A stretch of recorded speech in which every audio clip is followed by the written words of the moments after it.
ఏడాదిలో 55,000 ఉద్యోగాలు ఇచ్చామన్నారు సీఎం రేవంత్. తాము ఉద్యోగాలు ఇస్తుంటే వాయిదా వేయాలని ధర్నా చేస్తున్నారని ఆరోపించారు.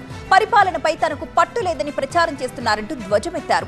ఒకవేళ తాము నిర్బంధిస్తే నిరసనలు ఉంటాయా అని ప్రశ్నించారు. కేసీఆర్ చేసిన 8 లక్షల కోట్ల రూపాయల అప్పులకి అసలు వడ్డీ కలిపి 1,53,000 కోట్లు చెల్లించామన్నారు రేవంత్.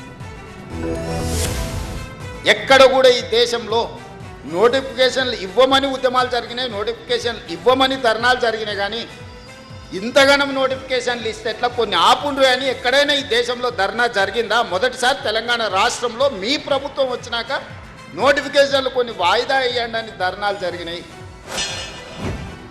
ఈరోజు మన దక్షిణాది రాష్ట్రాలకు సంబంధించిన వాళ్ళే కాదు, ఉత్తరాది రాష్ట్రాలకు సంబంధించిన వాళ్ళు కూడా ఉద్యోగ ఉపాధి అవకాశాల కోసం మన దగ్గరికే వస్తారు కదా. ఛత్తీస్గఢ్, జార్ఖండ్ నుంచి, ఒడిశా నుంచి ఇవాళ లేబర్ కూడా మన దగ్గరకు వస్తుండ్రు కదా. అభివృద్ధి మేము సాధించినట్ట, అభివృద్ధి మీరు చేసినట్ట అని నేను అడగదలుచుకున్న వారిని. కానీ పంచక తింటే పట్టొచ్చినట్ట. పరిపాలన భవనమైన సచివాలయానికి రానోనికి 10 ఏళ్ళు రానోనికి పట్టొచ్చిందట పరిపాలన మీద. రోజుకు 18 గంటలు పనిచేస్తున్నా, మీకే అందుబాటులో ఉన్నా, నాకు మాత్రం పట్టు రాలేదు అంటున్నారు. ఎట్లా దీన్ని జస్టిఫై చేయాలో మీరు చెప్పండి అని అడుగుతున్నాను. అదే పోలీసులకు నేను ఆదేశాలు ఇస్తే నిమిషాలలో ఇళ్ళకి వెళ్ళి బయటకు వెళ్ళకుండా అందరిని లోపలేసి తాళం వేసి వంగబెట్టి దంచరా? కోదండరామ్ తలుపులు వలగొట్టిన వాళ్ళు కేటీఆర్ తలుపులు వలగొట్టి ఈపులు వాళ్ళకి దంచరా? నువ్వు చెప్పినవు, నేను చెప్పలేదు. నేను అట్లాంటి విధానానికి వ్యతిరేకం కాబట్టి మీరు బయటకు వచ్చి ధర్నాలు చేస్తూ, దీక్షలు చేస్తూ నన్ను తిడుతున్నారు.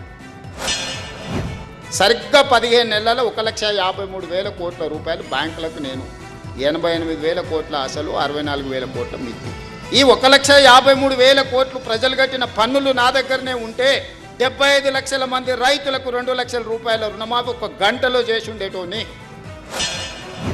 అంతకుముందు 1,00,00,000 వచ్చేది పర్ డే, 1,50,00,000 యావరేజ్. నేను దంచడం మొదలుపెట్టినాక ఎగ్జామ్ 3.5 కోట్ల నుంచి 4 కోట్లకు పోయింది. రోజుకు 2.5-3 కోట్ల ఆదాయం పెరిగింది. ఒక్క సంవత్సరానికి 2 కోట్ల యావరేజ్ చేసుకుని 700 కోట్లు. 10 ఏళ్ళల్లో 7,000 కోట్లు ఇసుకలో వీళ్ళు దోపిడీకి పాల్పడ్డారు. ఇసుక మాఫియా వీళ్ళు. మీరు పంచాయతీరాజ్ అండ్ మున్సిపల్ శాఖలో పనిచేస్తున్నారు, రేపటి నుంచి మీకు తెలుస్తుంది.